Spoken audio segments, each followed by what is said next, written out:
Welcome to timeless tells.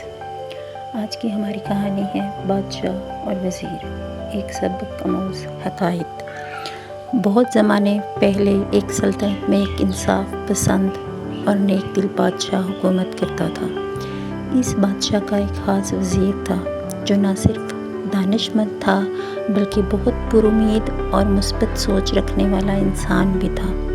اس کی ایک عادت تھی کہ ہر چھوٹے بڑے واقعے پر یہی کہتا، جو ہوتا ہے وہ یقیناً کسی بہتری کے لیے ہوتا ہے۔ شروع میں بادشاہ کو وزیر کی یہ باتیں بڑی عقل مندانہ لگتی تھیں۔ جب کسی جنگ میں شکست ہوتی یا بارش وقت پر نہ آتی، وزیر مسکرا کر یہی کہتا، جو ہوا اچھے کے لیے ہوا۔ ایک دن بادشاہ شکار پر گیا۔ گھنے جنگل میں شیر کا پیچھا کرتے ہوئے وہ ایک تیز دھار جھاڑی سے ٹکرا گیا، جس سے اس کی ایک انگلی بری طرح زخمی ہو گئی اور دربار واپس آنے پر وہ انگلی کاٹنی پڑی۔ زخم گہرا تھا اور درد ناقابل برداشت۔ بادشاہ سخت پریشان ہوا۔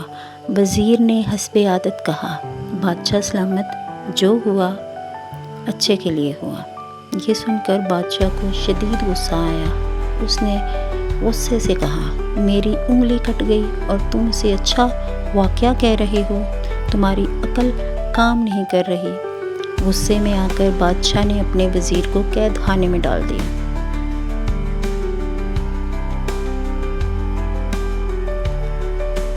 کچھ دن بعد بادشاہ کو دل دوبارہ شکار کے لیے مچلنے لگا۔ اس بار وہ وزیر کے بغیر اکیلا ہی جنگل کی طرف نکل گیا، لیکن قسمت کو کچھ اور منظور تھا۔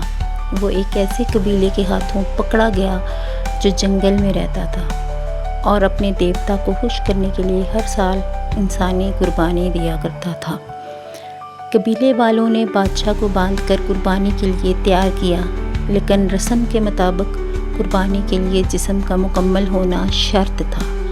جب قبیلے کے سردار نے دیکھا بادشاہ کی ایک انگلی کٹی ہوئی ہے تو فوراً بولا، یہ انسان ادھورا ہے، ہم اسے قربانی نہیں دے سکتے۔ یوں بادشاہ کی جان بچ گئی۔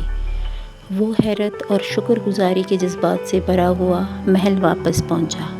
سب سے پہلے اس نے وزیر کو قید سے نکالا اور گلے لگا کر کہا، اے میرے دانا وزیر، تم درست کہتے تھے۔ اگر میری انگلی نہ کٹی ہوتی تو آج میری جان نہ بچتی۔ وزیر مسکرایا اور بولا، بادشاہ سلامت، یہ تو اللہ کی طرف سے ایک خاص حفاظت تھی، لیکن آپ نے مجھے قید کیوں کیا؟ بادشاہ نے شرمندگی سے سر جھکا کر معافی مانگی۔ وزیر نے نرمی سے جواب دیا، بادشاہ سلامت، اگر آپ مجھے قید میں نہ ڈالتے تو میں آپ کے ساتھ شکار پر جاتا، اور جب قبیلے والوں کو پتہ چلتا کہ آپ ناقص ہیں تو یقیناً وہ مجھے قربان کر دیتے، تو میرے قید ہونے میں بھی بہتری تھی۔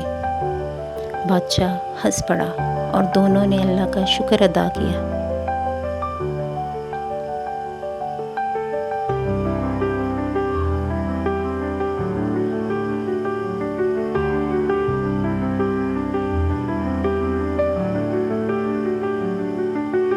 اس کہانی سے ہمیں یہ سبق ملتا ہے کہ دنیا میں ہر واقعہ چاہے بظاہر کتنا ہی برا کیوں نہ لگے، کسی نہ کسی مصلحت اور حکمت سے خالی نہیں ہوتا۔ ہمیں ہر حال میں صبر، شکر اور مثبت سوچ اپنانی چاہیے، کیونکہ جو ہوتا ہے وہ کسی نہ کسی اچھائی کی بنیاد پر ہوتا ہے۔ پلیز میرے چینل کو سبسکرائب کر دیں اس طرح کی اور مزید مزیدار کہانیوں کے لیے۔